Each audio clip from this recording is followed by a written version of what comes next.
Assalamualaikum warahmatullahi wabarakatuh.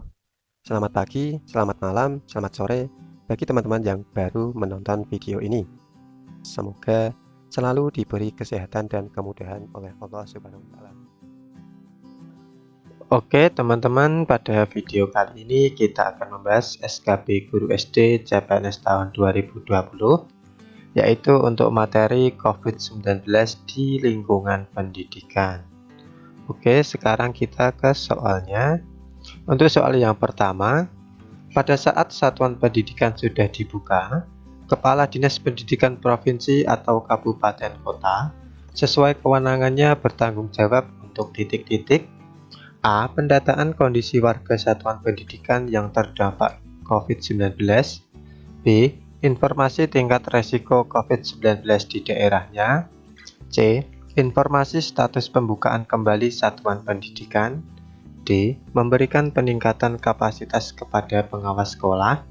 Atau E. Bersama dengan satuan tugas melakukan evaluasi pembukaan satuan pendidikan. Ya, jawaban yang tepat adalah yang E.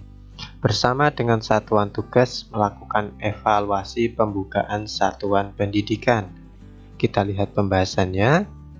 Pada saat satuan pendidikan sudah dibuka, Kepala Dinas Provinsi atau Kabupaten Kota, Kepala Kantor Wilayah Kementerian Agama Provinsi, dan Kepala Kantor Kementerian Agama Kabupaten Kota sesuai kewenangannya bertanggung jawab untuk yang pertama, melaporkan perkembangan pelaksanaan pembelajaran di satuan pendidikan kepada Kepala Daerah dan Kementerian Pendidikan dan Kebudayaan melalui Lembaga Penjaminan Mutu Pendidikan atau LPMP atau Kementerian Agama sesuai kewenangannya. Kemudian yang kedua, bersama dengan Satuan Tugas Penanganan COVID-19 tempat melakukan evaluasi pembukaan satuan pendidikan. Kemudian yang terakhir, wajib menutup kembali satuan pendidikan yang sudah dibuka apabila ditemukan kasus konfirmasi positif di satuan pendidikan tersebut. Jadi jawaban yang tepat untuk nomor 1 adalah yang E. Oke teman-teman, kita lanjut soal nomor 2. Pemetaan warga satuan pendidikan yang tidak boleh melakukan kegiatan di satuan pendidikan kecuali titik-titik. A. Memiliki kondisi medis komorbid yang tidak terkontrol. B. Tidak memiliki akses transportasi yang memungkinkan penerapan jaga jarak. C. Memiliki riwayat perjalanan dari zona oranye dan merah. D. Memiliki riwayat kontak dengan orang terkonfirmasi positif COVID-19. Atau E. Membuat kesepakatan bersama komite sekolah dengan tetap menerapkan protokol kesehatan. Ya, jawaban yang tepat adalah yang E. Kecuali membuat kesepakatan bersama komite sekolah dengan tetap menerapkan protokol kesehatan. Kita lihat pembahasannya. Penerapan warga satuan pendidikan yang tidak boleh melakukan kegiatan di satuan pendidikan antara lain. Yang pertama, memiliki kondisi medis komorbid yang tidak terkontrol. Kemudian tidak memiliki akses transportasi yang memungkinkan penerapan jaga jarak. Kemudian yang ketiga, memiliki riwayat perjalanan dari zona oranye dan merah dan belum menyelesaikan isolasi mandiri selama 14 hari. Dan yang terakhir, memiliki riwayat kontak dengan orang terkonfirmasi positif COVID-19 dan belum menyelesaikan isolasi mandiri selama 14 hari.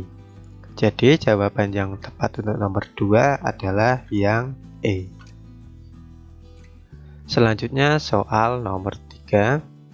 Pemantauan kesehatan di lingkungan satuan pendidikan berfokus kepada gejala umum seperti titik-titik. A.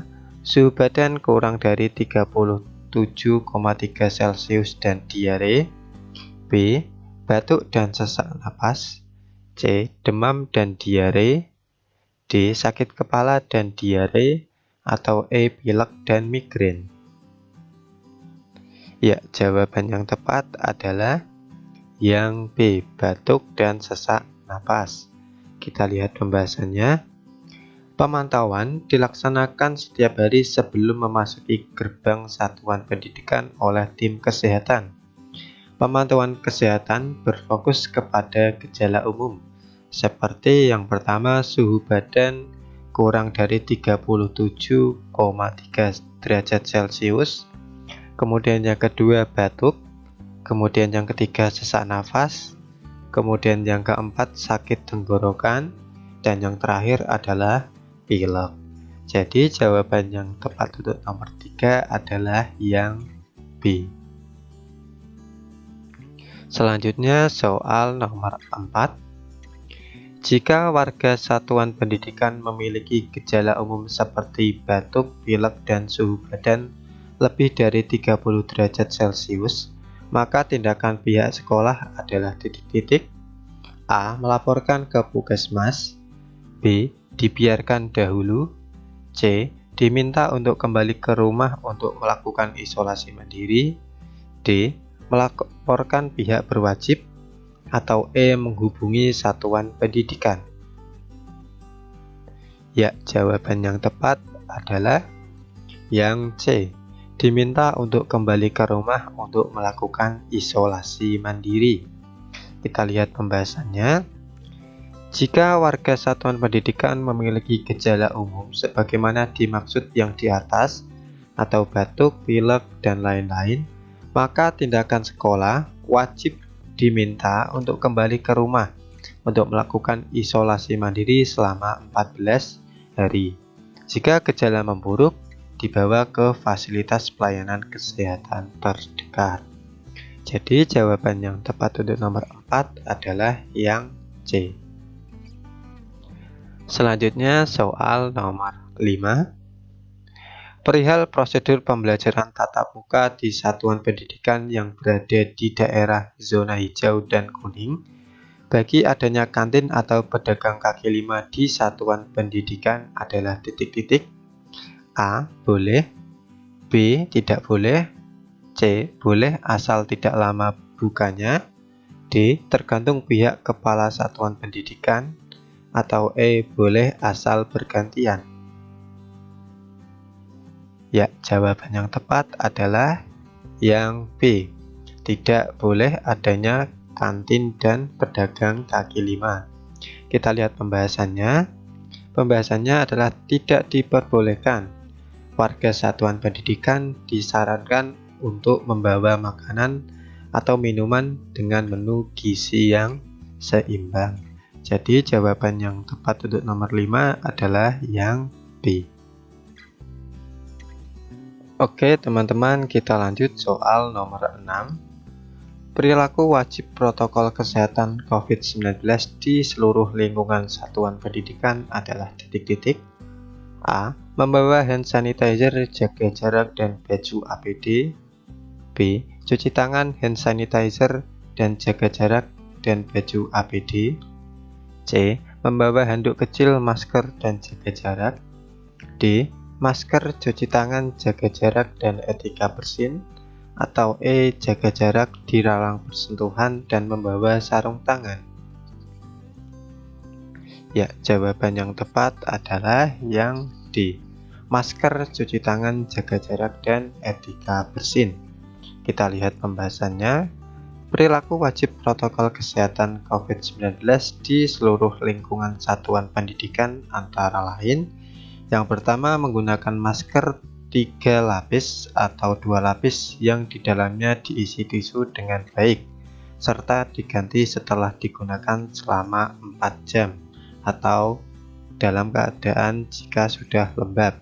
Kemudian yang kedua, cuci tangan pakai sabun atau CTPS dengan air mengalir atau cairan pembersih tangan atau hand sanitizer. Kemudian yang ketiga, menjaga jarak minimal 1,5 meter dan tidak melakukan kontak fisik seperti bersalaman dan cium tangan. Kemudian yang terakhir, menerapkan etika batuk atau bersin. Jadi jawaban yang tepat untuk nomor 6 adalah yang D. Selanjutnya soal nomor 7. Jika dalam tatap muka kecukupan ruang kelas kurang terbuka dan saluran udara sirkulasi yang tidak baik. Contoh pengaturan ruang kelas menurut peraturan SKP Kementerian adalah titik-titik. A. Pembelajaran dilakukan di ruang terbuka. B. Tidak bisa dilakukan pembelajaran. C. Warga satuan pendidikan diminta untuk pulang. D. Pembelajaran diganti dengan daring. Atau E. Pembagian menjadi beberapa kelompok. Ya, jawaban yang tepat adalah yang A. Pembelajaran dilakukan di ruang terbuka. Kita lihat pembahasannya. Kecukupan ruang terbuka dan saluran udara untuk memastikan sirkulasi yang baik.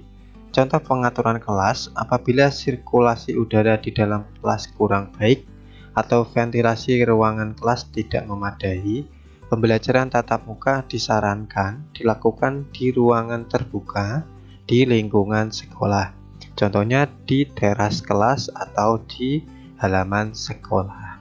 Jadi jawaban yang tepat untuk nomor 7 adalah yang A. Terima kasih sudah menonton. Jika video ini bermanfaat, silahkan like.